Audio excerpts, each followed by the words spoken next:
नमस्ते दोस्तों और स्वागत है कहानी के इस नए खौफनाक हिस्से में। पिछले भाग में आपने सुना कि कैसे शुराइम और फैरी ने उस पुरानी शापित बोतल को हमेशा के लिए बंद करने की कोशिश की थी। उन्होंने सोचा था कि वो उस शैतानी ताकत से हमेशा के लिए आजाद हो गए हैं, पर उनकी ये खुशी ज्यादा देर नहीं टिकी। वो बोतल फिर से खुल चुकी है और अब उस बोतल में कैद जिन्न की आत्मा शुराइम के शरीर में प्रवेश कर चुकी है। शुराइम और फैरी उस सुनसान रास्ते से गुजर रहे थे जो जंगल के पास एक पुराने घर की तरफ जाता था।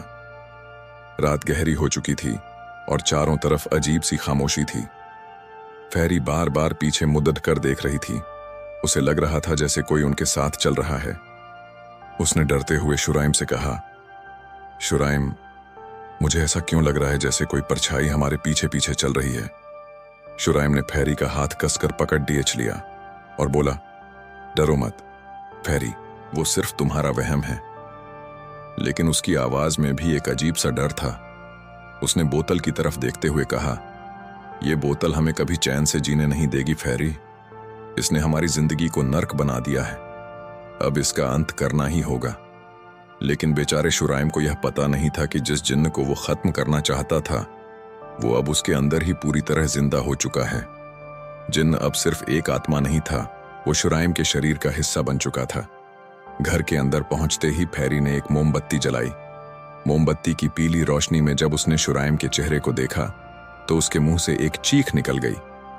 शुराइम, तुम्हारी आंखें ये लाल क्यों हो रही हैं? शुराइम के चेहरे पर एक डरावनी मुस्कान फैल गई और उसकी आवाज बदल गई। अब वो शुराइम की नहीं बल्कि एक गहरी और भयानक आवाज थी जिसमें दो आवाजें एक साथ गूंज रही थीं। उसने कहा, मैं शुराइम नहीं, मैं वही हूं जिसे तुमने सालों पहले उस बोतल में कैद किया था। अब मैं आजाद हूं। यह सुनते ही फैरी के पैरों तले जमीन खिसक गई। उसे समझ आ गया था कि सबसे बुरा ख्वाब हकीकत बन चुका है। जिन्न ने शुराइम के शरीर पर पूरी तरह कब्जा कर लिया था। तभी घर का दरवाजा जोर से खुला और अब्दुल्ला अंदर आया। उसके हाथ में एक पुराना ताबीज था जिस पर कुछ लिखा हुआ था। अब्दुल्ला ने हांफते हुए कहा, मुझे पता था ये बोतल फिर खुल गई है। मैं भागता हुआ आया हूं।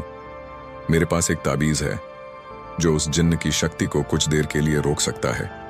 फैरी ने रोते हुए कहा, अब्दुल्ला, जल्दी करो। शुराइम खुद पर काबू नहीं रख पा रहा। वो अब शुराइम नहीं रहा। अब्दुल्ला ने ताबीज को आगे करते हुए कुछ मंत्र पढ़ना शुरू किया। मंत्रों की गूंज से पूरा कमरा कांपने लगा और एक तेज हवा का तूफान सा उठ खद्दा हुआ। जिन्न जो शुराइम के शरीर में था जोर से हंसा। उसने कहा, तुम लोगों ने मुझे कैद करने की कोशिश की थी पर तुम नाकाम रहे। अब मैं हर जगह हूं, मैं तुम्हारे अंदर भी हूं। फैरी ने हिम्मत जुटाई और चिल्लाकर बोली, नहीं, तुम शुराइम को कुछ नहीं कर सकते। मैं तुम्हें शुराइम के शरीर से अलग कर दूंगी। यह कहकर फैरी ने वो बोतल उठाई और अब्दुल्ला के साथ मिलकर मंत्र पढ़ना शुरू किया। एयूएम नमः शिवाय, रक्ष रक्ष चंडिके देवी। जैसे ही उन्होंने मंत्र पढ़ना शुरू किया, बोतल जोर जोर से कांपने लगी। उस पर धीरे धीरे दरारें पड्डी डियचने लगीं। अब्दुल्ला ने घबरा कर कहा, फैरी रुको, अगर ये बोतल टूट गई तो जिन्न हमेशा के लिए आजाद हो जाएगा और हम सब खत्म हो जाएंगे। फैरी ने कहा, हमें इसे रोकना होगा, चाहे कुछ भी हो जाए। शुराइम को बचाना ही होगा। अचानक बोतल से एक भयानक चीख निकली और वो चकनाचूर हो गई। शीशे के टुकड़े हवा में बिखर गए और पूरे कमरे में अंधेरा छा गया।